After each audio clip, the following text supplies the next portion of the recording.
નમસ્કાર દર્શક મિત્રો, જીએસટીવી નિર્મિત આર્થિક અસમાનતા કાર્યક્રમમાં એકવાર આપનું સ્વાગત કરીએ છીએ। મિત્રો, ભારતમાં આર્થિક અસમાનતા એ વર્ષોથી ચર્ચાતો અત્યંત મહત્વનો વિષય છે। જો કે જ્યારે જ્યારે ચૂંટણી આવે ત્યારે ત્યારે સૂત્રો રૂપે આ આર્થિક અસમાનતાની વાતો આવે, પણ કોઈ કલ્યાણકારી યોજનાઓ ક્યારેય કોઈ ગરીબોનું ભલું કરી શકી નથી। એક બાજુ દેશના સમૃદ્ધ લોકો વધુને વધુ અમીર થતા જાય છે, જ્યારે બીજી બાજુ ગરીબ વધુને વધુ ગરીબાઈમાં ધકેલાતો જાય છે। તો વળી મધ્યમ વર્ગના મોંઘવારીના બહાર નીચે એટલો બધો દબાતો જાય છે કે શ્રીમંત થવાનું સપનું પણ જોઈ શકે તેમ નથી, અને મધ્યમ વર્ગ સતત મોંઘવારીમાં પીસાતો જાય છે। એક બાજુ એશિયાના ટોચના અમીર લોકો છે, તો બીજી બાજુ બહુ મોટી વસ્તી ગરીબી રેખાથી નીચે જીવે છે। આર્થિક અસમાનતા દિવસે ને દિવસે વધતી જ જાય છે। વર્લ્ડ ઇનક્વોલિટી રિપોર્ટ 2022 મુજબ આ ચોંકાવનારા તારણો બહાર આવ્યા છે કે દેશના 10% અતિ શ્રીમંતોની કમાણી 57% જેટલી છે, તો દેશની 1% વસ્તી એવી છે કે જેની પાસે આવકનો માત્ર 22% હિસ્સો છે, અને તેની સામે નીચલા વર્ગના 50% વસ્તી જે ગરીબી રેખાથી નીચે જીવે છે એની પાસે આવકનો માત્ર 13% હિસ્સો છે। સરકારો તો અનેક આવીને ગઈ, કોઈએ ગરીબી હટાવવાનું સૂત્ર વહેતું કર્યું, તો કોઈએ સત્તા મેળવી, અને કોઈએ શાઇનિંગ ઇન્ડિયાનું સૂત્ર વહેતું મૂકીને સત્તા પ્રાપ્ત કરી, પરંતુ આઝાદીના 7 દાયકા બાદ પણ ગરીબી ઘટવાને બદલે દિવસે ને દિવસે વધતી જ જાય છે। અને છેલ્લે કોરોના મહામારી દરમિયાન ગરીબોની હાલાકી એટલી હદે વધી ગઈ હતી કે વાત ન પૂછો, અને બીજી બાજુ ધન કુબેરોના ધન ભંડારો છલકાયા હતા। દેશના અમીરોને આ કોરોના કાળમાં પણ ઘણો મોટો ફાયદો થયો, અને થોડા જ સમય પહેલા વર્તમાન પત્રોએ આ ધન કુબેરોની સંપત્તિના જે આંકડા જાહેર કર્યા હતા એ સાંભળીને આપણી આંખો પહોળી થઈ જાય, કારણ કે આ દેશ ગરીબીની રેખા નીચે જીવનારા લોકો માટે જાણે કે કશું જ નથી કરી શકતો। એક બહુ જાણીતા ઇકોનોમિસ્ટે એવું કહ્યું હતું કે poverty is a crime, poverty is a crime, you should not commit it. ગરીબાઈ એ બહુ મોટો ગુનો છે, તમે ભૂલમાં પણ આ ગુનો ન કરતા। મિત્રો, આજે આર્થિક અસમાનતાની વાત લઈને જીએસટીવી આપની સમક્ષ ઉપસ્થિત થયું છે, અને અમારી ચર્ચામાં જોડાયા છે જાણીતા અર્થશાસ્ત્રના પ્રોફેસર શ્રી મહેશભાઈ સોનારા, સાથે જ છે રાજકીય વિશ્લેષક શ્રી વજુભાઈ પરસાણા, એમની સાથે બેઠા છે હિમાંશુભાઈ પટેલ, જેઓ કોંગ્રેસના પ્રવક્તા છે, અને ખૂબ જાણીતા અને ખૂબ બોલકા એવા ઉર્વેશભાઈ કંથારિયા કે જેઓ ભારતીય જનતા પાર્ટીના પ્રવક્તા તરીકે આપણી વચ્ચે ઉપસ્થિત છે। ચારેય મિત્રોનું આજની ચર્ચામાં આપણે સ્વાગત કરીએ છીએ।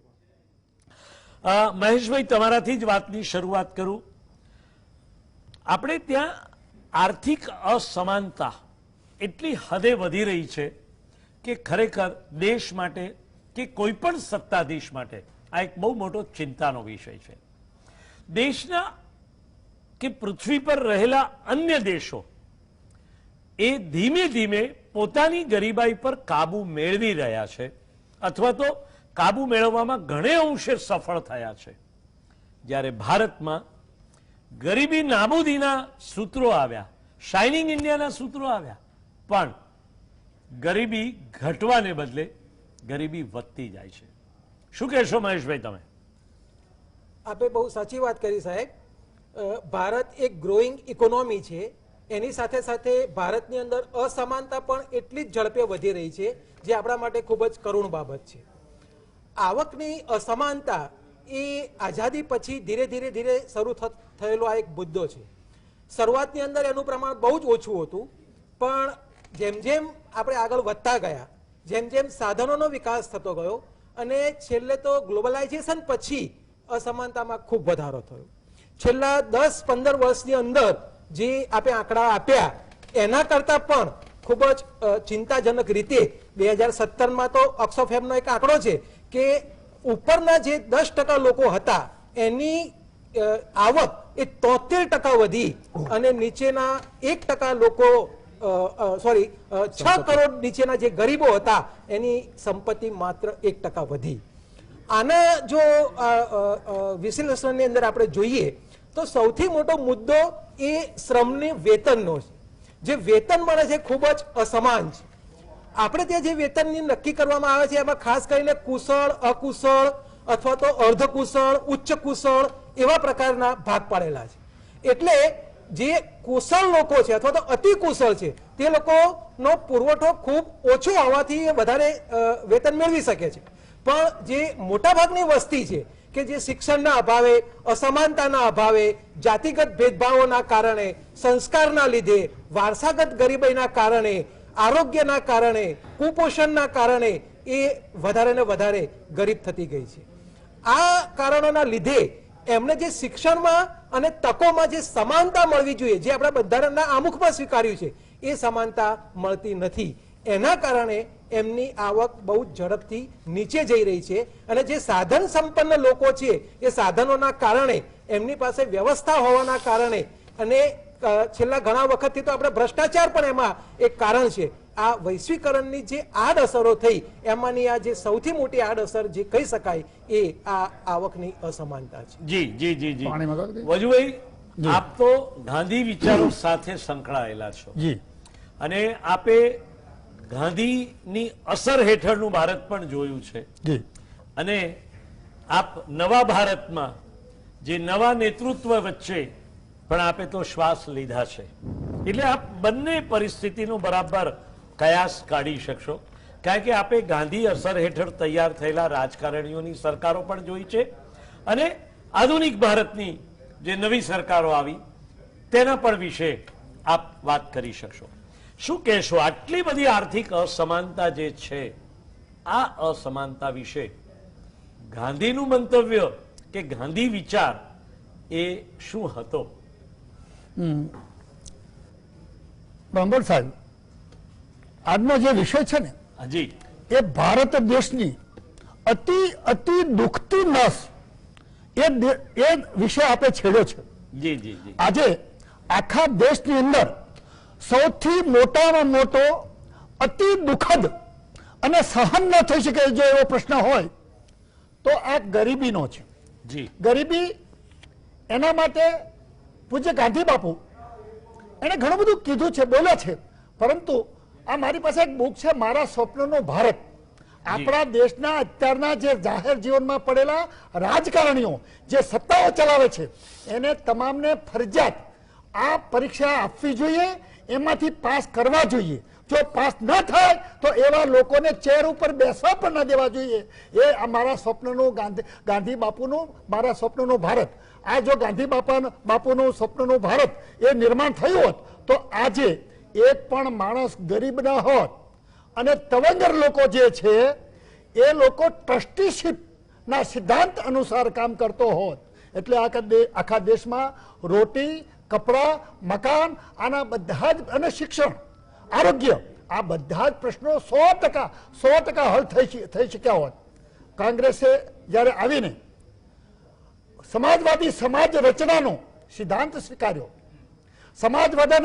સમાજવાદને એમાં પેલો કરી દીધો, મર્જ કરી દેવામાં આવ્યું, ત્યારે બધાને એક આશા જાગી હતી કોંગ્રેસ તરફ કે ચોક્કસ આપણા દેશમાંથી ગરીબી જશે. અને કોંગ્રેસ પાર્ટીએ ગરીબી હટાવવાનું એક એવું સૂત્ર આપ્યું કે ગરીબો ખુશ થઈ ગયા અને ગરીબોના નામે એની મતની પેટીઓ ભરી દીધી. ત્યાર પછી ગરીબી એટલી હદે આવી અને છેવટે તો ભાજપે એની પાર્ટી સંભાળી. મેં જોયું છે, હું જોઉં છું કે એટલી હદે ગરીબી કે ગરીબી એ રાજકારણીઓની સંપત્તિ થઈ ગઈ છે. ગરીબી એ આજે જાહેર જીવનની સંપત્તિ છે, દેશની સંપત્તિ બની હોય એ રીતે ગરીબોને સ્ટેજ ઉપર બોલાવવામાં આવે, ગરીબ મેળાઓ કરવામાં આવે. એની મજબૂરીનો લાભ ગરીબ મેળા ઉભા કરીને મજબૂર લોકોને ત્યાં ભીખ માંગવા જવું નથી સરકારી સ્ટેજ ઉપર, પરંતુ ના છૂટકે એ લોકો તેના પગથિયા ઉપર ચડે છે, એ રડવો આવે છે કે હું ગરીબ છું માટે આવું મારે દાન સ્વીકારવું પડે. ગાંધી બાપુ ખુદ રડતા હશે અને તમે ગરીબના મેળા કરીને ગૌરવ અનુભવો છો. તમારા પગારો કેટલા થઈ ગયા એ તો વિચાર કરો. પહેલા તમારો પગાર છોડો, ગાંધી બાપુએ પગાર કેટલો લીધો હતો, રવિશંકર મહારાજે પગાર કેટલો લીધો હતો, અરે છેલ્લે હિતેન્દ્ર દેસાઈએ પગાર કેટલો લીધો હતો. તમારા પોતાનો વાડી રે વાડી શું કહો છો દલા તરવાડી, લો 2-4 તો કે લો ને 10-12. આ દશાએ તમે આ દેશને કરી દીધી છે. રાખો એક બે ગરીબ, અરે રાખો ને લાખો કરોડો કે જેથી મતપેટી ભરાઈ જાય અને મતને આજે મતને રીતસરનું વેચાણ થાય છે. હું મારા ગામમાં હતો અને ચૂંટણી ચાલતી હતી, મતદાન ચાલતું હતું, ત્યારે એક ગરીબ મજૂર બહાર આવ્યો અને કીધું મને 500 રૂપિયા નથી મળ્યા, મને 500 રૂપિયા નથી મળ્યા. એટલે ભાઈ શેના 500? તો કે મારી રોજી પાડીને આવ્યો છું, રોજ બધાને 500 આપ્યા છે, મને 500 તો આપો. ત્યારે 500 આપ્યા ત્યારે વોટિંગ કરવા ગયો છે. આ વોટ આજે વાસ્તવિકતા એ છે કે વોટ ખરીદવામાં આવી રહ્યા છે. જ્યાં સુધી ગરીબી હશે ત્યાં સુધી આઝાદી આવવાની છે. આજે લોકશાહી રહી જ નથી, લોકશાહી છે જ નહીં. ગરીબોના કેડ ઉપર આજે રાજશાહી કરવામાં આવે છે. એટલે ગરીબો હટવાના નથી જ્યાં સુધી બધા જ પક્ષોના જે ફંડ ભેગા થાય છે, એ ઇન્કમ ટેક્સ ભરતો હોય તો એને કોઈ એની માપદંડને એને પૂછવામાં ન હોય તમારા પૈસા ક્યાંથી ભેગા થયા. કરોડો અબજો પક્ષના ફંડમાં ભેગા થાય છે અને એ ફંડ મત વેચાતા લેવામાં ઉપયોગ થાય છે. માફ કરજો, શર્મા પેજ પ્રમુખોને એ ક્યાં બીજી રીતે મારે કહેવું જોઈએ, આક્ષેપ નથી કરતો, વાસ્તવિકતા વાત કરું છું કે એ લોકોને ફંડ આપીને 30 મત કઈ રીતે લાવવા પેજ સમિતિઓને જવાબદારી સોંપવામાં આવે છે. આ દેશમાંથી કદી સાચી લોકશાહી આવવાની નથી. સાચી લોકશાહી લાવવા માટે ગરીબોને ગરીબ રાખવાની જે સાજિશ ઘડાની છે અને એ તો ભયંકરમાં ભયંકર છે. અરે ગાંધીજીને આજે આંસુડા આવતા છે. મારી જમાને બોલતા અત્યારે હું કકળી ઉઠું છું, ઝૂંપડામાં જાઉં છું, નાનામાં નાની શેરીમાં ક્યારેક તો જાઓ, મચ્છરો જે ખાય છે એને જે ગંદકીમાં રહે છે એ ગંદકી જોવા તો એક વખત જાઓ, તમારો પગાર લેવાનું મન નહીં થાય. જો સાચી માના સાદા બાપના દીકરા છો, સાચું લોહી તમારું ભારતમાં વહેતું છે તો તમે ધારાસભ્ય તરીકે પગાર નહીં લેતા હો. પરંતુ તમારામાં શું હિંમત છે ખરી આ ગરીબી હટાવવાની? નથી હટાવવાની, કારણ કે તમારી સંપત્તિ છે. જી વજુભાઈ, તમારી વેદના બહુ જ સાચી છે. દેશના દરેક રાજકીય પક્ષે ગરીબોને ખોબે ધન આપીને મત એકઠા કરવાનો પ્રયત્ન કર્યો છે અને એમાં બધા જ પક્ષો એક સરખે હિસ્સે જવાબદાર છે, એમાં કોઈ બે મત નથી. સવાલ એ આવીને ઉભો છે હિમાંશુભાઈ કે આઝાદીના 70 વર્ષ પછી ગરીબો ઠેરના ઠેર છે. કોંગ્રેસ પાર્ટીએ ગરીબી હટાવવાનું સૂત્ર પણ આપ્યું હતું. ગરીબી ક્યાં હટી, કેટલી હટી, શું હટી, એનો હિસાબ પણ જનતા માંગે છે આજે. અને એ સાથે જ આપણે એ પણ કબૂલ કરવું પડશે કે કેટલાક મુઠ્ઠીભર ધન કુબેરોની સંપત્તિ 10 ગણી, 15 ગણી, 50 ગણી વધી પણ ગઈ છે. શું કહેશો આ વિશે? ચોક્કસ, જે પ્રમાણે આપણે આઝાદીની જે વાત કરી તો આઝાદી વખતની આપણી સિચ્યુએશન હતી અને અત્યારની સિચ્યુએશન છે એમાં બહુ ફરક આવી ગયેલો છે. આઝાદી વખતનું આપણે જોવા જઈએ તો 1951માં જે આવકની અસમાનતા કહીએ કે જે ટોપ 1% જોડે અને જે ઇક્વલ ટુ એને કહે છે કે બોટમના 28% લોકો જોડે જે સંપત્તિ હતી ટોપના 1% જોડે હતી. એ 40% હતી 1951માં, જ્યારે 1981માં એ પ્રમાણ ઘટેલું.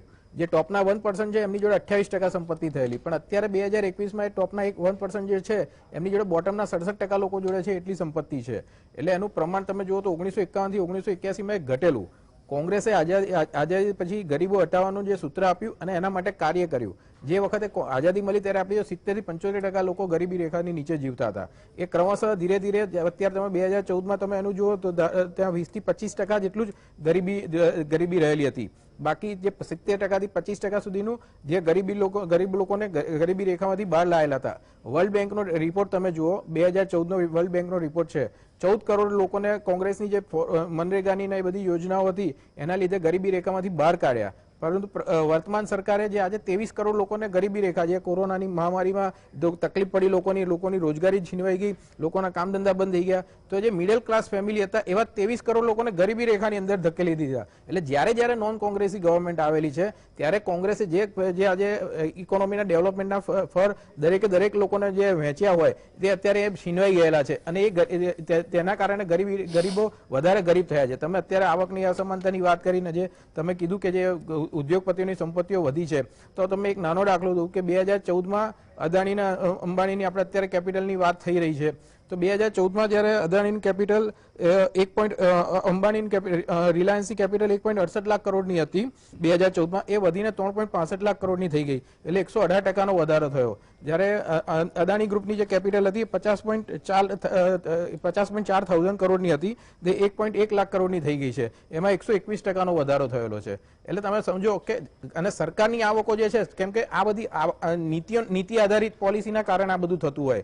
હવે નીતિ આધારિત કઈ પોલિસી? જ્યારે કે સરકાર આજે એમનો મોનોપોલી વાળો બિઝનેસ ઇન્ડસ્ટ્રીયાલિસ્ટોને વેચી દે, એટલે ગવર્મેન્ટની તો આવક નથી આવવાની, ગવર્મેન્ટની આવકો બંધ થઈ જવાની, ઇન્ડસ્ટ્રીયાલિસ્ટો જોડે મોનોપોલી વાળો બિઝનેસ આવશે, એટલે એ ઇન્કમો વધારે જનરેટ કરશે એમના રિસોર્સિસમાંથી, અને એ ગરીબોને વહેંચણી નહીં થાય. કેમ કે જ્યારે ઇન્ડસ્ટ્રીયાલિસ્ટ એની ટેકનોલોજીના યુઝથી બધાથી એ પ્રોફિટ મેકિંગ પર્પઝથી બિઝનેસ કરતો હોય ત્યારે એની જોડે આવકોને સ્ત્રોત વધી જવાનું મોનોપોલી વાળા બિઝનેસો જે અત્યારે ગવર્મેન્ટ વેચી રહી છે. તો એના કારણે જે ભવિષ્યમાં તો આની પરિસ્થિતિ બહુ ખરાબ આવશે. જેમ સોનારાભાઈએ જે કીધું ને, જે ઓક્સફેમનો રિપોર્ટ આવેલો ત્યારે, જે 2014માં એ જ એનો રિપોર્ટ આવેલો ત્યારે એવું હતું કે જે 1% જોડે 49% નેશનલ સંપત્તિ હતી, જ્યારે 2019માં એની 1%ની સંપત્તિ 73% થઈ ગઈ. તમે વિચાર કરો, માત્ર 1947 થી 2014 સુધીમાં જે 1% જોડે 49% સંપત્તિ હતી, જે માત્ર 5 જ વર્ષમાં 24% વધી ગઈ છે. એટલે આ જે સરકારની પોલિસી જે કહેવાય કે એના ઉપરનું દેખાઈ આવે છે કે સરકારની એક પોલિસી છે કે જે પોતે કામ કરવું નથી, એમને દેશ કઈ રીતના ચલાવવો એ આવડતું નથી, એટલે ઇન્ડસ્ટ્રીયાલિસ્ટો થકી ચલાવવા માંગે છે, કેપિટલાઇઝેશન નેશન્સ કરી રહી છે, એની આ પોલિસીની અત્યારે અસર દેખાઈ રહી છે. અને એના કારણે અત્યારે જે આપણે આવકની અસમાનતા વધવાની, તમે ઇન્કમો, તમને એક નાનો દાખલો દઉં કે પીપીએફના વ્યાજના દર છે, લોકોના વ્યાજની આવકો જે પીપીએફનો આપણે એક બેઝ રેટ રહીએ કે જ્યાં સ્ટાન્ડર્ડ લોકો ઇન્વેસ્ટમેન્ટ કરતા હોય, તો એનો અત્યારે વ્યાજ દર 1978ના વ્યાજ દરની નીચે જઈ રહ્યો છે, અને ખર્ચાઓ એમના 2021ના. તો હવે આજ તમે ઇન્કમ એને ખર્ચા એક પેરાલિટીમાં મેચ જ નથી થતા, તો એ તમે ક્યાંથી થવાની? એટલે આવકની અસમાનતા વધવાની જ છે તમારે.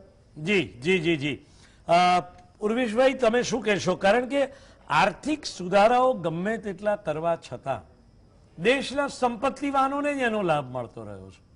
ગરીબ લોકો એ લાભ લઈ શકે એ સ્થિતિમાં પણ નથી અને એમને મળતો પણ નથી. શું કહેશો તમે? સૌ પ્રથમ તો આજનો જે વિષય છે આર્થિક અસમાનતા, એ એક નિર્વિવાદ સત્ય છે, અને પ્રત્યેક મારા સાથી પેનલિસ્ટ પોતાની સંવેદના વ્યક્ત કરે એ ખૂબ જ સ્વાભાવિક બાબત છે. પરંતુ આ જે પ્રશ્ન છે એ માત્ર કોઈ રાજકીય પ્રશ્ન હશે કદાચ, પણ રાજકીય પ્રશ્ન કરતાં વધારે રાષ્ટ્રીય પ્રશ્ન છે, દરેક વ્યક્તિનો પ્રશ્ન છે, અને આંતરરાષ્ટ્રીય પ્રશ્ન પણ છે કેટલાક દેશોને બાદ કરતા.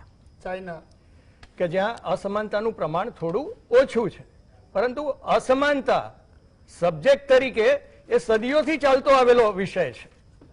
અને એના મૂળમાં આપણે જોઈએ તો ભારત દેશની આપણે વાત કરીએ, આપણે આપણી વાત કરીએ તો ભારત દેશ એક સમયે સમૃદ્ધિના શિખર પર હતો આ સહસ્ત્રાબ્દીના લગભગ મધ્યાર્થે, પરંતુ ત્યાર પછી જે એક સ્લોપ આવ્યો, એ સ્લોપમાં આપણે વિદેશી હકુમતોની હેઠળ આવેલા હતા, અને ભારતનું જે આર્થિક ખમીર હતું એ ખૂંચવાઈ ગયેલું હતું, એ ઝૂંટવાઈ ગયેલું હતું, અને એની અંદર જે વિશ્વની સાથે આપણે કદમ રાખીને જે ચાલવાનું હતું, જે સમય હતો, જે વિજ્ઞાન હતું, જે શાસ્ત્રો હતા, જે ટેકનોલોજી હતી, જેનું ઇમ્પ્લિમેન્ટેશન કરીને આપણે અર્થતંત્ર સુધી પહોંચવાનું હતું, એ સમયમાં આપણે ત્યાં ગેપ પડી ગયો.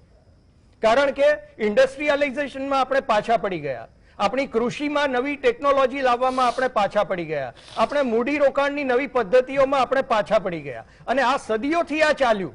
અને પરિણામે શું થયું? સાચું આકલન તો એ છે કે 20મી સદીની શરૂઆતમાં પણ આપણે જેટલી અસમાનતા હતી એટલી જ આજે અસમાનતા છે. 20મી સદીને આજે 125 વર્ષ થવા આવ્યા લગભગ, 2002 સરકારોની વાત કરીએ તો 2014માં જે પરિસ્થિતિ હતી અસમાનતાની એ 2021માં છે. એટલે અસમાનતાની પરિસ્થિતિ એ એટર્નલ એટલે સતત ચાલતો આવેલો પ્રશ્ન છે. માણસ એમાંથી મૂંઝાય છે, હંમેશા મૂંઝાય છે. પરંતુ આની પાછળના કારણો શું છે? આનું સાચું આકલન એ છે કે આની પાછળના કારણો શું છે. તો કારણોમાં અર્થતંત્ર છે. અર્થતંત્રના 4 મુખ્ય સ્તંભ છે. 4 સ્તંભ કયા છે? દરેક વ્યક્તિના અર્થતંત્રની વાત કરીએ છીએ આપણે, માઇક્રો લેવલની વાત કરીએ છીએ આપણે, વાસ્તવિકતાની વાત કરીએ છીએ. તો વ્યક્તિના અર્થતંત્રના 4 સ્તંભ કયા છે?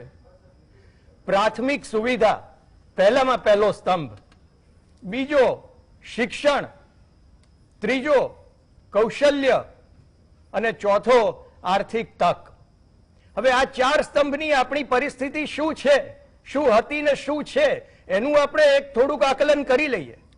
તો સૌથી પહેલા પ્રાથમિક સુવિધાની વાત છે. તો પાણી છે, વીજળી છે, હાઇજીન છે, ટોયલેટ્સ છે, રાંધવાનો ગેસ છે.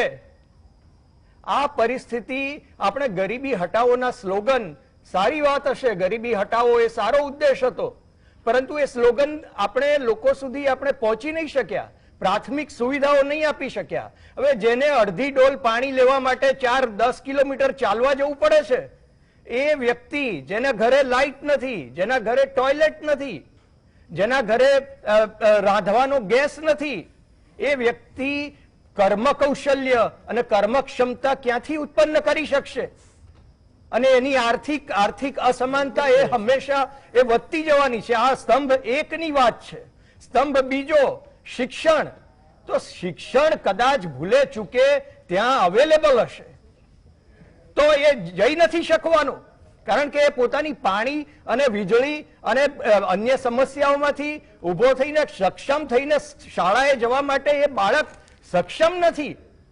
અને આ પરિસ્થિતિ છેલ્લા કેટલા વર્ષોથી આપણે ચાલી આવેલી છે. એ બ્રિટિશ રાજથી અને એ પછીના સમયમાં લોકતાંત્રિક સમયમાં પણ. ત્રીજો સ્તંભ કૌશલ્ય. તો કૌશલ્ય આપણે ત્યાં હુન્નર આધારિત અર્થવ્યવસ્થા હતી. એ ધીમે ધીમે વિજ્ઞાન અને ટેકનોલોજીના વિકાસને કારણે હુન્નર આધારિત વ્યવસ્થા કૌશલ્ય આધારિત થવા લાગી. અને કૌશલ્ય એ મેળવવું પડે છે, કૌશલ્ય પ્રાપ્ત કરવું પડે છે, જેના માટે બીજો સ્તંભ અને પહેલો સ્તંભ જરૂરી છે. શિક્ષણ જરૂરી છે, પ્રાથમિક સુવિધાઓ જરૂરી છે. ત્યારે એ કૌશલ્ય વર્ધન કેન્દ્રમાં જઈને કંઈક કૌશલ્ય પ્રાપ્ત કરીને અર્થતંત્ર સાથે જોડાણ કરવાની વ્યવસ્થા કરી શકશે. અને ચોથો સ્તંભ તો એ આર્થિક તક. તો આર્થિક તક 2 રીતે માણસને મળે છે. એક પોતે રોજગારીથી મેળવે છે, અથવા તો સ્વરોજગારીથી અથવા વેપાર કે ઉદ્યોગ કરીને મેળવે છે. આ વ્યવસ્થા આપનાર તંત્ર કોણ છે?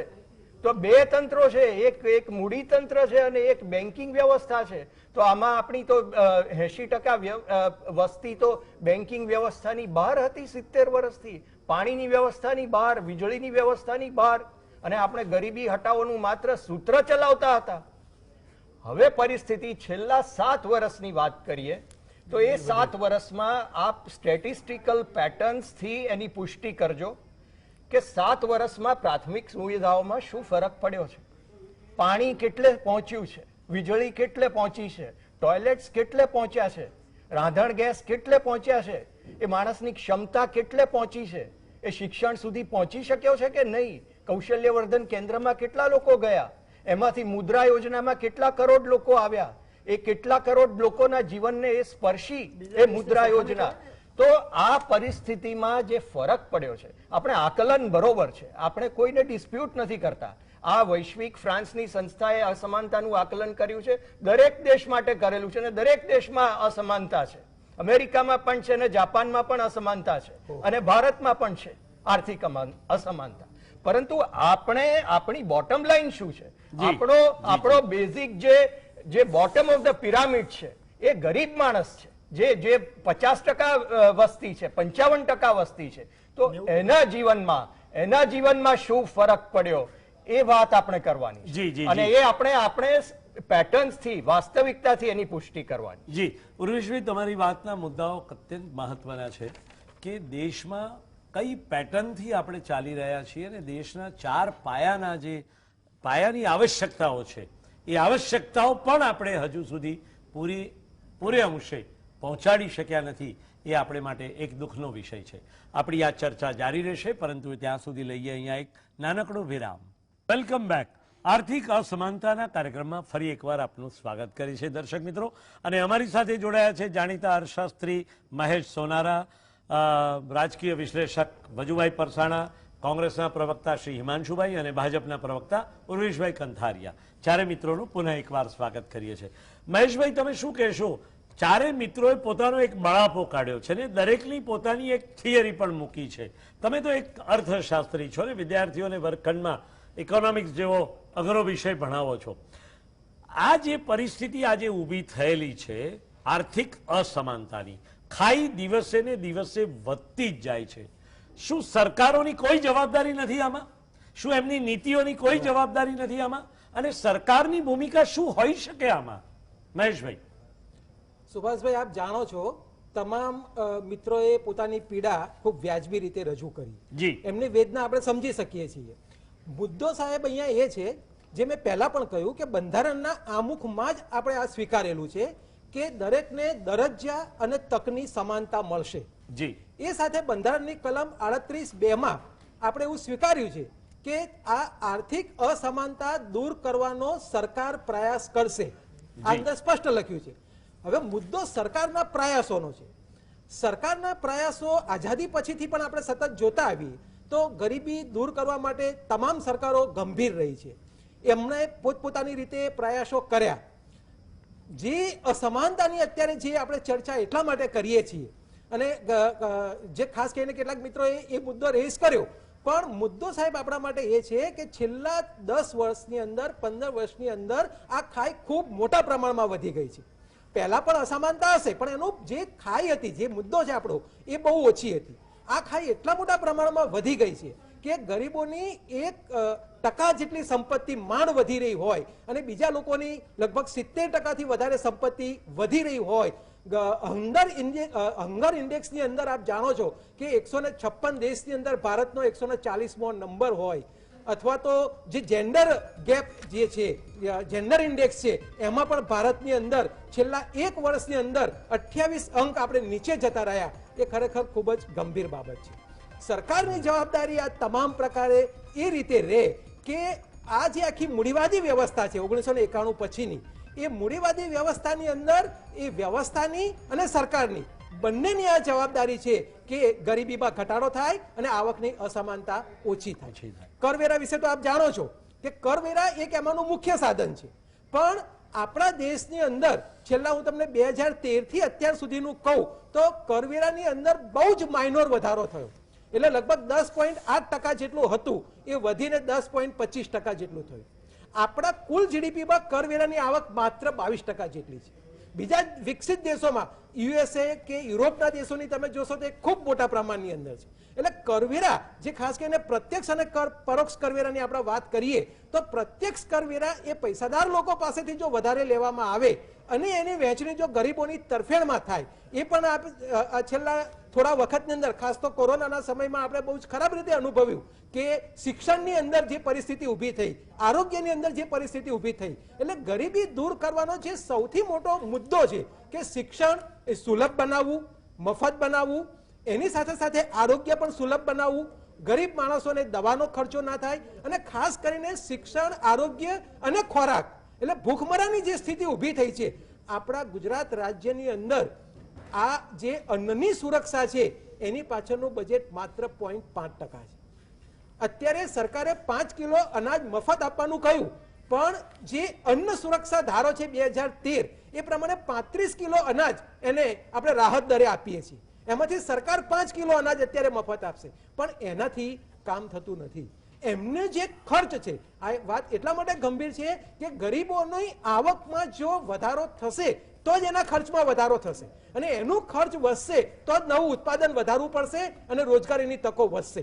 અત્યારે સતત આપણે ચિંતા કરીએ છીએ કે છેલ્લા 1 વર્ષની અંદર 1 કરોડ લોકો બેરોજગાર થયા, પણ એનું એક કારણ એ પણ છે કે લોકોની માંગ ઓછી થઈ, અને આ માંગ વધારવી હોય તો તમારે આવક વધારવી પડશે. અને આ આવક કોની વધારવાની? તો એ ગરીબ સમાજ જે નીચેનો, જેની ખર્ચ વધારે છે, જેની વપરાશ વૃત્તિ વધારે છે, એવા લોકોનું તમારે વધારવું પડશે અને તો જ એ લોકોનું ખર્ચ વધશે અને એના કારણે આ અસમાનતા ધીરે ધીરે ઓછી કરી શકાશે. જી મહેશભાઈ, તમે જે અસમાનતાની વાત કરીને, પણ મને એમ લાગે છે કે દરેક રાજ્ય કે દરેક કેન્દ્ર સરકારોનો પ્રયત્ન સ્તુત્ય હોવા છતાં છેલ્લા માણસ સુધી લાભ પહોંચતો નથી, એ હકીકત આપણે સ્વીકારવી પડે.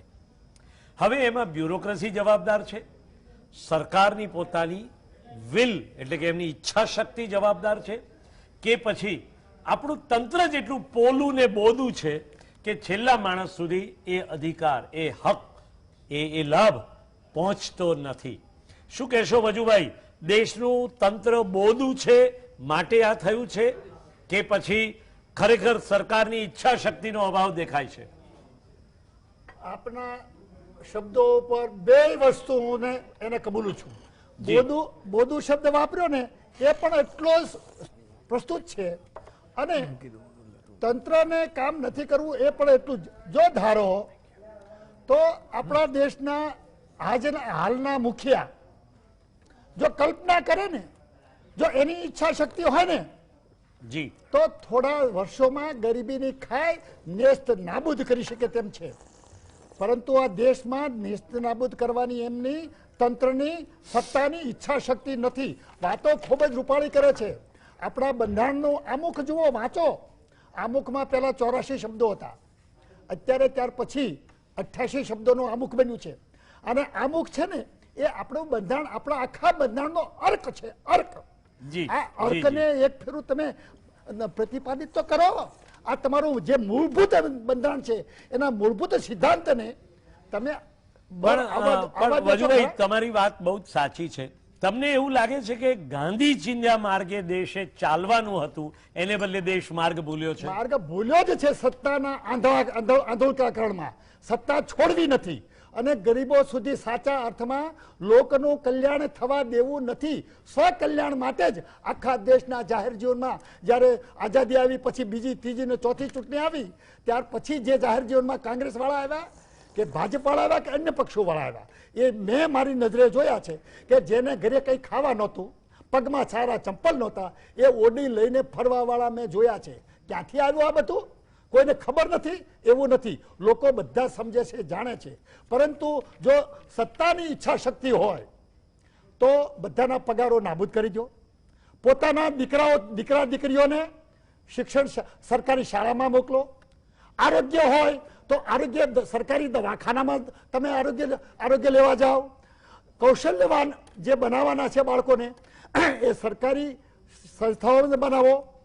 આર્થિક તક સમાન રહે એવી વ્યવસ્થા ગોઠવો. થાય એમ છે, નથી થાય એવું નહીં, પણ ઈચ્છા શક્તિ પોતાના સ્વકેન્દ્રિત સિવાય કોઈ ઈચ્છા શક્તિ નથી. ભાઈએ કીધું ભારતની દશા શું હતી અને શું થઈ. અરે ભાઈ, બાજુનું ચાઇના જુઓ, આપણાથી ગરીબ હતું. રશિયા જુઓ, અમેરિકા જુઓ, બ્રાઝિલ જુઓ, ઇઝરાયલ જુઓ.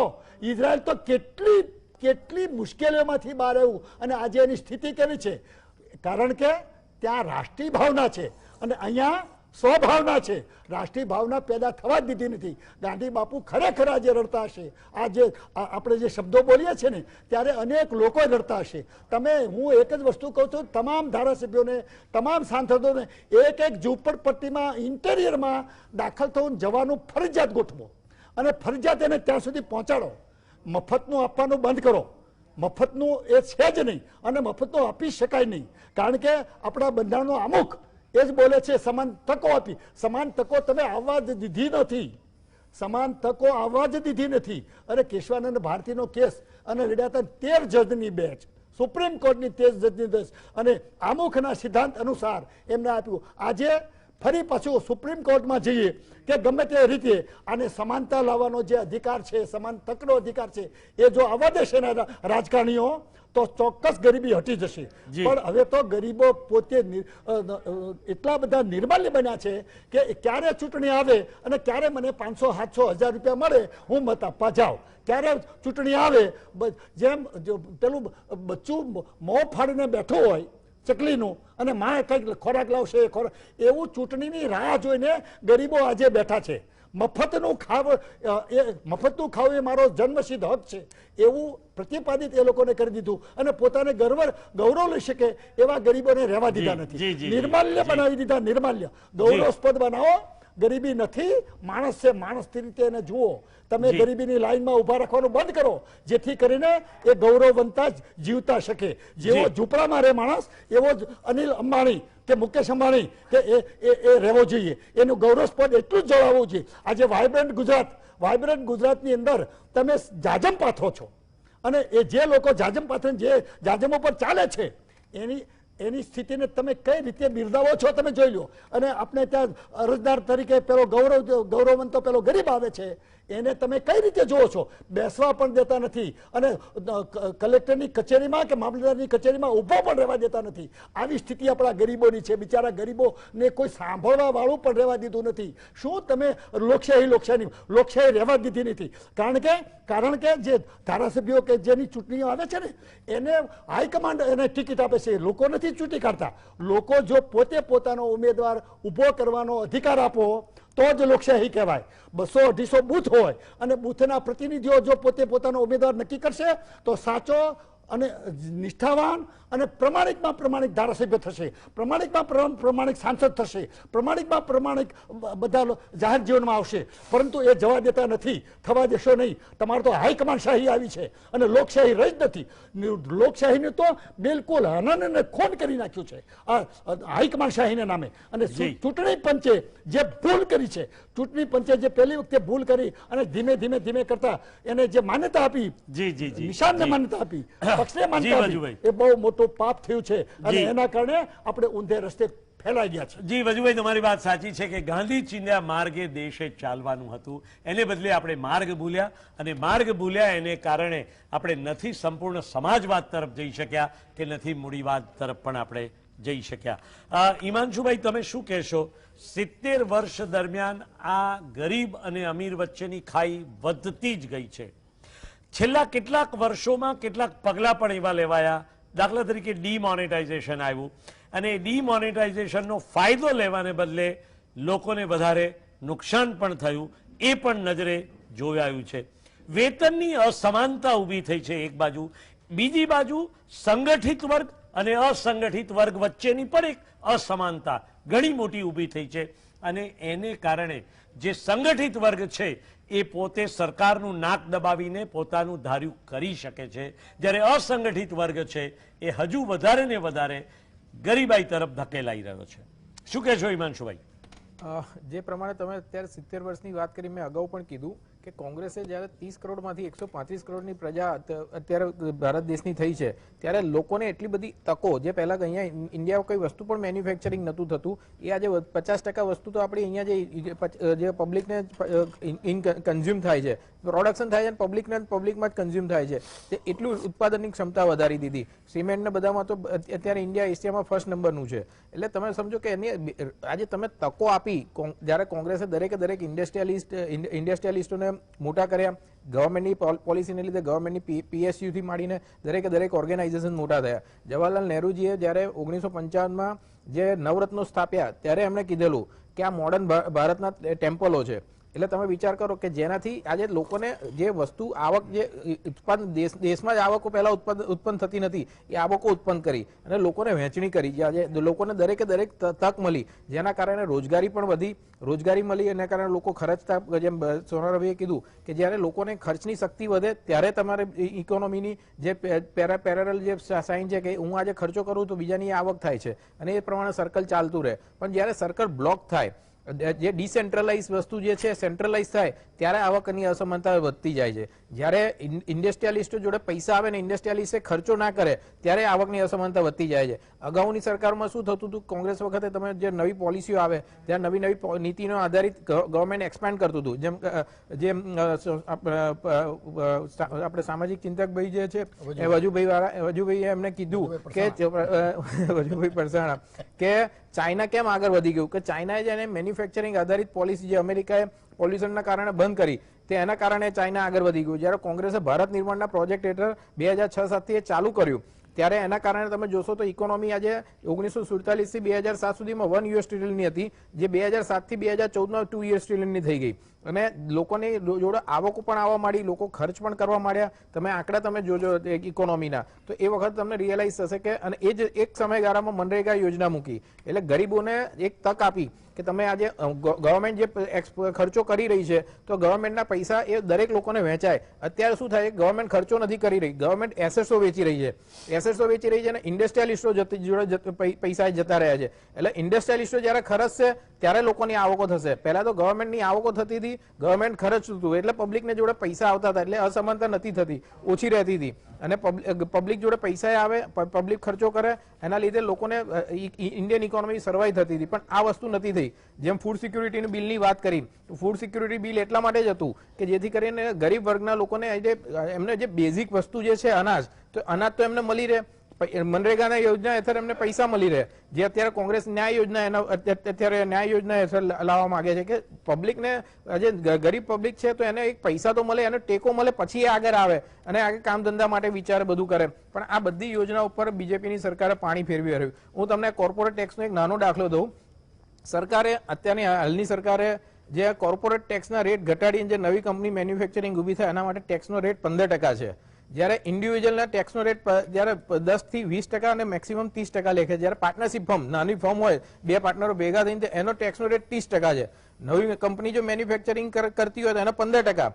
એટલે આજે કોઈ પણ વ્યક્તિ, જે સામાન્ય નાગરિક હોય, જે બે જણા ભાગીદારો ભેગા થઈને કરતા હોય તો એને 30%નો રેટ હોય છે. એટલે તમે વિચાર કરો કે ઇન્ડસ્ટ્રીયલિસ્ટોને ઓછા દરે તમે ટેક્સમાં રાહત આપો છો અને જે પાર્ટનરશિપ નાના જે વેપારી છે એને તમે ટેક્સનો વધારે દર આંકો. આની અંદરથી જ આવકની અસમાનતાઓ બધી ઊભી થાય છે. બીજું કે જે પ્રમાણેની જે ભાઈએ વાત કરી કે અમે આની અંદર ટોયલેટો બનાયા અને રાંધણ ગેસના બાટલા આપ્યા ને બધું, તો તમે આંકડા કાઢો. તમે પહેલા 25 કરોડ બોટલો કોંગ્રેસના વખતે જ આપેલી છે. તમે તો ખાલી એની અંદરના તમે નામકરણ ચેન્જ કર્યું, મહિલાઓને આપવાની વાત કરી અને લોકોએ એમના કનેક્શન જે પેલા પુરુષોના નામે હતા બંધ કરીને મહિલાઓના નામે કર્યા લે છે. અને એમાંય તમે અત્યારે CAG ના રિપોર્ટમાં જોશો તો ખ્યાલ આવશે, તમે કીધેલું મહિલાઓને જ આપવાનું છે પણ ઘણા બધા પુરુષોના નામે પણ બાટલાને વિતરણ થયેલું છે, ખોટા બાટલાનું વિતરણ થયેલું છે. એટલે એ વસ્તુ તમે કહો છો, પણ જે બોટલોના ભાવ વધારી દીધા, અનાજ તમે આપતા નથી. એક 4000 કરોડનું મિડ ડે મીલ માટેનું બાળકોને આપવાનું હતું, એ બજેટ પણ આ સરકાર જોડે નથી. તમે હમણાં જ સરકારે ના પાડી કે અમારે 4000 કરોડ મિડ ડે મીલના બાળકો માટે જે છે અમારી જોડે એનું પ્રોવિઝન નથી. 8800 કરોડનું વડાપ્રધાનશ્રી માટે પ્લેન લેવામાં આવે છે પણ 4000 કરોડનું મિડ ડે મીલ માટે આયોજન નથી કરવામાં આવતું. તો આ જ બધા કારણો છે જેના કારણે આવકની અસમાનતા વધી રહી છે. જી, ઉર્વિશભાઈ, તમે શું કહેશો? સરકારની જે બેધારી ચાલ છે એને કારણે આર્થિક અસમાનતા વધી રહી છે કે ખરેખર વૈશ્વિક પ્રશ્ન એટલો મોટો છે કે જેમાં ભારત પણ પીસાઈ રહ્યું છે? શું કહેશો ઉર્વિશભાઈ? બરોબર. સૌ પ્રથમ તો આજની જે ચર્ચા છે એમાં સંવેદના, વેદના અને સકારાત્મકતા, જી, ત્રણેયનો એક આપણને સંગમ જોવા મળી રહ્યો છે. એ ખૂબ જ એક સારી વાત છે. હવે સૂક્ષ્મ દ્રષ્ટિથી જોઈએ તો હું પણ એક ગાણિતિક અર્થશાસ્ત્ર એટલે કે ઇકોનોમેટ્રિક્સનો વિદ્યાર્થી છું આજીવન. જી, એટલે અમારા પણ કેટલાક અવલોકનો છે કે જે આજે જે ચર્ચામાં જે આપણે જે એક્સ્ટ્રીમ એન્ડ્સ જોઈ રહ્યા છીએ, જે બે બાજુ જે ઉગ્રતા જે સંવેદના આવી રહી છે, એને આપણે એક મધ્યવર્તી વિચારથી આપણે જોઈએ તો શું વાત છે. તો અસમાનતાની બાબતે ભગવદ્ ગીતા અને એરિસ્ટોટલ બેના કોટ હું આજે આપની સમક્ષ રજૂ કરવા માંગુ છું. જી, એક છે કે ભગવદ્ ગીતાના 4થા અધ્યાયનો 13મો શ્લોક છે, એમાં એમ કહેવામાં આવ્યું છે કે ઇમ્પોઝ, હું અંગ્રેજીમાં કહું છું, imposed equality is often the most insidious inequality.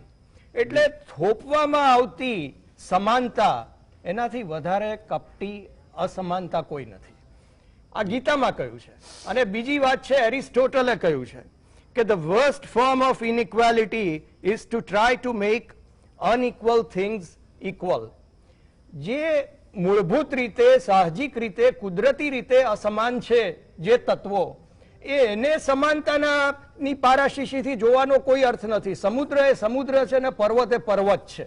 હવે વાત છે આપણી પરિસ્થિતિની, આપણા અર્થતંત્રની વાત છે કે જે અસમાનતાની વાત છે, જે મૂડીવાદની, જે 1% લોકોની વાત છે, 10%ની વાત છે, 50%, 90%ની વાત છે, તો 1% લોકો, ભાઈએ હમણાં કહ્યું એ વાત કે 1% લોકો, 10% લોકો જે કવર કરીને એમ કે બેઠા છે બધી જ સંપત્તિ, મૂડી, આવક, પરંતુ આપણે એ દ્રષ્ટિકોણ પણ વિકસાવવો પડશે કે એ 1% લોકો એ રોજગારીનું નિર્માણ પણ કરે છે. એ જે મૂડી છે એ રોટેટ થઈને પાછી આવે છે અર્થતંત્રમાં. એટલે એ વસ્તુને આપણે માત્ર સાર્વત્રિકરણથી ખરાબ છે એ રીતે આપણે નથી જોતા. એમાં પણ અસમાનતા હશે જે દૂર કરવી રહી, એ વાત તમે સ્વીકારીએ છે, પરંતુ એ જે લોકોની જે મૂડી છે એનો પણ ઉપયોગ થઈ રહ્યો છે. બીજી વસ્તુ કે જે એક્સટ્રીમ છે અધર સાઈડ, એટલે કે જે ગરીબની વાત છે, તો ગરીબનો માપદંડ એ છે, મેં આપને કહ્યું એ કે એની પ્રાથમિક સુવિધામાં શું ફરક પડ્યો, એની શૈક્ષણિક અવસ્થામાં શું ફરક પડ્યો, એના કૌશલ્યમાં શું ફરક પડ્યો, એને આર્થિક તકો, આપણે આર્થિક અસમાનતા એટલે આર્થિક તકોની અસમાનતાની આ વાત છે, તો એને આર્થિક તકોની અસમાનતા કેટલી ઓછી થઈ. તો છેલ્લા 7 વર્ષની અંદર આપણે ટ્રેન્ડ્સ જોયા વિશ્વના કે વિજ્ઞાન અને ટેકનોલોજી જે રીતે હરણફાળ ભરી રહ્યું છે, એ જોતા રોજગારીનું નિર્માણ સતત આપણે ધારીએ એ રીતે થાય એવી અપેક્ષા રાખવી પણ ભૂલ ભરેલી છે. એ સંજોગોમાં આપણે સ્વરોજગારી તરફ આપણી માનસિકતા કેળવવી પડશે. અને એ દિશામાં આપણે શું કર્યું, તો છેલ્લા 7 વર્ષમાં આપણે જે મુદ્રા યોજના કરી એમાં આપણે 15 થી 20 કરોડ લોકોને કવર કર્યા છે કે જે લોકો સ્વરોજગાર તરફ વળ્યા, જે લોકો કંઈક પોતે પોતાનો નાનો વ્યવસાય કરીને એ ઊભા થયા. એમનામાં કૌશલ્ય હતું પણ મૂડીનો અભાવ હતો. એમને મૂડી 25,000, 50,000, 5 લાખ, 10 લાખ રૂપિયાની મૂડી આપીને સ્વરોજગારી તરફ, એમાંથી કેટલાક લોકો રોજગારી પણ આપતા થયા.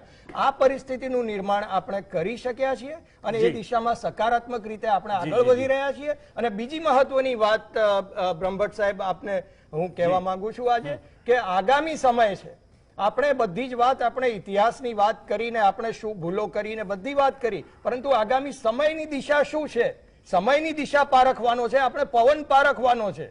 તો એમાં સમયની દિશામાં આપણી સામે જે તક ઊભી થઈ છે એ રિન્યુએબલ એનર્જી ક્ષેત્રમાં તક ઊભી થઈ છે કે ભારત ફરીથી આપણે વિશ્વમાં એક મોટું અર્થતંત્ર તરીકે ઉભરી આવે એવી શક્યતાઓ ઊભી થઈ છે. કારણ કે જે વસ્તુ આપણે આયાત ઉપર આધારિત હતા, જેના આધારે આપણા રૂપિયાનું અવમૂલ્યન થયું, જેના આધારે આપણી ખરીદ શક્તિનું અવમૂલ્યન થયું, જેના આધારે આપણી અસમાનતાઓ વધી, ગરીબી વધી, જેના આધારે આપણે કલ્યાણ યોજનાઓ તરફ વધારે ઝોક રાખવો પડ્યો.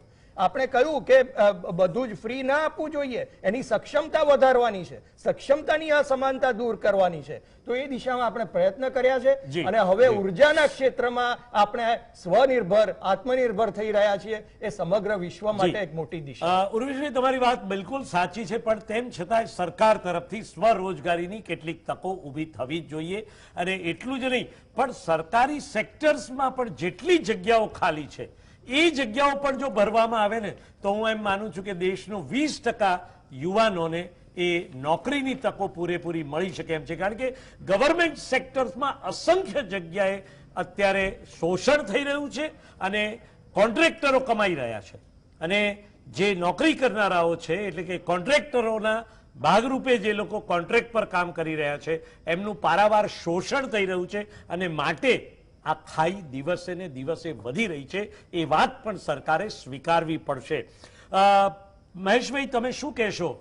અત્યારે જે અસમાનતાની જે ખાઈની આપણે ચર્ચા કરીએ છીએ ને, હવે એક અર્થશાસ્ત્રી તરીકે 3 મિનિટ છે તમારી પાસે, શું ઉપાય સૂચવશો? સરકારોએ શું કરવું જોઈએ આ દિશામાં?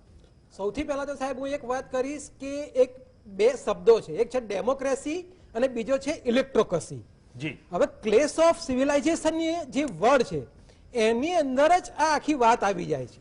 આ મુદ્દો સાહેબ જ્યારે સૌથી પહેલા સુમ્પીટર જે ગ્લોબલાઇઝેશનનો જે શબ્દ લાયા, એ સુમ્પીટરે એ વખતે કહેલું કે આ આખી જે વ્યવસ્થા છે એમાં આ પરિસ્થિતિ ઊભી થવાની છે ગ્લોબલાઇઝેશનની અંદર. આજે જે આ માર્કેટિંગની વ્યવસ્થા ઊભી થઈ છે એનું પણ આ એક પરિણામ છે.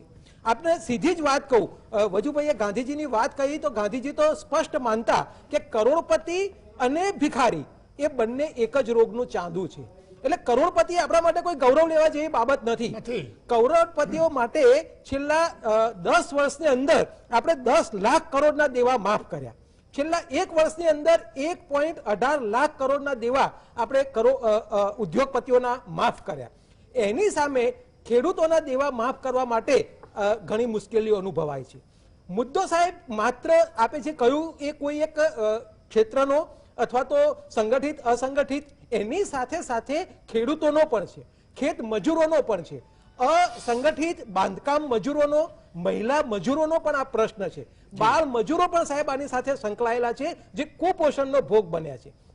સરકારે સૌથી પહેલા તો અન્નની સલામતી, શિક્ષણની ગેરંટી અને આરોગ્યની ગેરંટી, આ 3 વસ્તુ તો બિલકુલ પ્રાથમિકતા છે. એના ઉપર સરકારે આ જે ઓછી આવકવાળા, ખાસ કરીને હું વધારે તો નહીં પણ ઓછી આવકના 20% લોકોને તો સરકારે આ યોજનાનો લાભ આપવો જ જોઈએ, તો જ એ લોકો શિક્ષણ મેળવી શકશે. આપણે સાહેબ ચાઇનાનો ઉલ્લેખ વારંવાર થયો, પણ ચાઇના સાહેબ આગળ છે એની પાછળનું એક કારણ કે ત્યાં કુશળતા આપવા માટે, જેને આપણે અહીંયા આઈટીઆઈ કહીએ છીએ, એ ઇન્ડસ્ટ્રીયલ ટ્રેનિંગ ઇન્સ્ટિટ્યૂટની સંખ્યા સાહેબ ત્યાં 1 લાખ કરતા વધારે ઇન્સ્ટિટ્યૂટ છે. આપણે ત્યાં સાહેબ અહીંયા હજારોમાં પણ આપણે ગણી શકીએ નહીં એવી પરિસ્થિતિ છે. એટલે શિક્ષણ પણ એની સાથે એટલું જ જવાબદાર છે. લઘુત્તમ વેતન હું વાત કરું, અત્યારે જે શ્રમના કાયદાની વાત ચાલી રહી છે, તો ઘણા લોકો લઘુત્તમ વેતન સાથે સંમત નથી થતા. પણ અત્યારે આ વર્ષે જે લેટેસ્ટ ડેવિડને જે નોબેલ પ્રાઇઝ મળ્યું, એની અંદર એમની જે થિયરી એમણે જે ડેવલપ કરી એ એના ઉપર જ આધારિત હતી કે વેતન વધારાથી જે શ્રમિકો ઓછા થશે અથવા તો રોજગારીની તકો ઘટશે, એ બે વચ્ચે કોઈ સંબંધ નથી. એનો અર્થ સાહેબ એવો થયો કે જે પહેલાના વખતની અંદર જે રાષ્ટ્રીયકરણ હતું, સરકાર જે જવાબદારી લેતી હતી, જે રોજગારીની ગેરંટી આપવામાં આવતી હતી, અને સરકારે ધારો કે શ્રમિકોને સુરક્ષા આપવી, મહિલાઓને સુરક્ષા આપવી, બીમાર લોકોને આપવી, વૃદ્ધ લોકોને આપવી, બાળકોને આપવી, આ તો સરકારની જવાબદારી છે. એટલે સરકાર જો આ દિશાની અંદર વિચારી અને આ બધી બાબતો ઉપર પોતાનું ધ્યાન કેન્દ્રિત કરશે તો ચોક્કસ અસમાનતા ઓછી કરી શકાય. જી જી જી મહેશભાઈ, તમારા સુઝાવ બહુ જ મહત્વના છે ને. એક અર્થશાસ્ત્રી તરીકે તમે બહુ જ સાચી દિશામાં આજે આખી વાતને છેડી છે. દર્શક મિત્રો, આપે જોયું હશે કે દેશમાં ગરીબી અને આર્થિક અસમાનતાના મુદ્દા ઉપર કેટલો રોષ છે. અહીં અમારી સાથે પેનલમાં બેઠેલાના હૃદયમાં જેટલો રોષ છે ને, એના કરતાં 10 ગણો રોષ આપ સૌનો પણ હશે. કયા કયા સેક્ટરમાં કોણ કોણ આને માટે જવાબદાર, એ આપણે જાતે જ શોધવું પડશે. અને આપણે આપણા એવા પ્રતિનિધિઓને પસંદ કરવા પડશે કે જે આપણી આ આર્થિક અસમાનતાને દૂર કરવાની દિશામાં એક નવી જ આર્થિક નીતિ લઈને દેશનું સુકાન સંભાળે, અને એવા લોકો આપણા પ્રતિનિધિ બને એવી એક અપેક્ષા આપણે આગામી ચૂંટણીઓમાં રાખીએ તો જ મને એમ લાગે છે કે દેશ ચાઇનાને હંફાવી શકશે. આપણી સાથે જોડાયા હતા ડોક્ટર મહેશ સોનારા, હિમાંશુભાઈ, વજુભાઈ પરસાણા અને ઉર્વિશ કંથારિયા. ચારે મિત્રો અમારી સાથે જોડાયેલા રહ્યા, એ બદલ આપનો આભાર.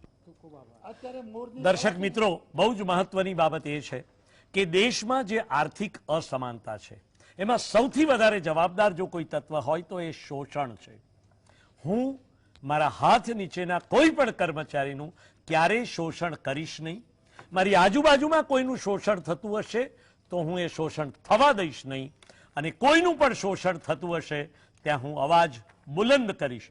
આ પ્રતિજ્ઞા જો પ્રત્યેક નાગરિક લે તો મને એમ લાગે છે કે આપણે કંઈક અંશે આર્થિક અસમાનતાની ખાઈને દૂર કરવા માટે સક્ષમ બનીશું. આપ સૌ અમારી સાથે જોડાયેલા રહ્યા એ બદલ આપનો આભાર. જોતા રહો GSTV.